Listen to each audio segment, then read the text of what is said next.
It is a producer-driven shop where the producers, for the most part, not 100%, but mostly, come up with the story ideas, which get presented to the correspondent. Each correspondent has its own team of producers.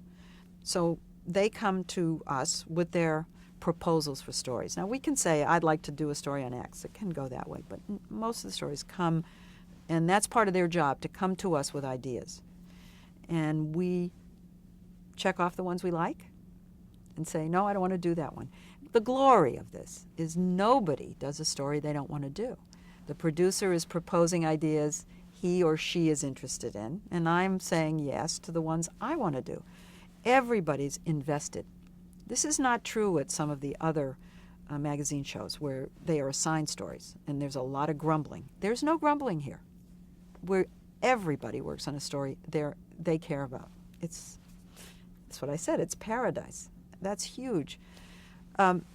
Once the correspondent approves the story, the producer goes out and does a lot of research. If it's investigations. If it's the story's pretty well known, but the point is getting the characters to talk about it, then they do what we call casting. I'm involved in the sense that they report to me, make phone calls. Sometimes in the investigation, for example, it's very important that I'm on the phone or I'm there in the reporting process as a team with the producer.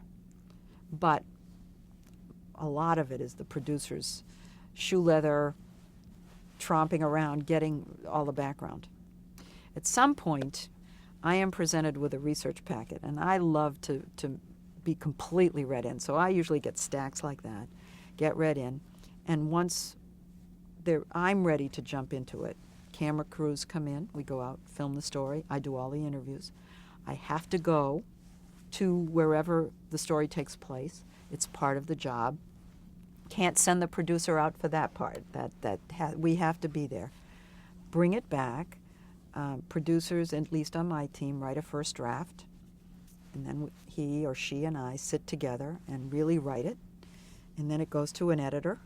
We record it, and I really like working in the edit room with the producer, and that process of making sure that what worked beautifully on paper actually does work on tape is a real fun part of the job.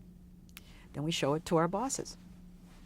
And the bosses stay out of the process until that point, which is the other luxury of 60 Minutes. There's no interference from the moment the budget is approved to the moment we finish it and bring it to our boss. Okay. And who would that be? Well, it was Don Hewitt for years and years, and now it's Jeff Fager.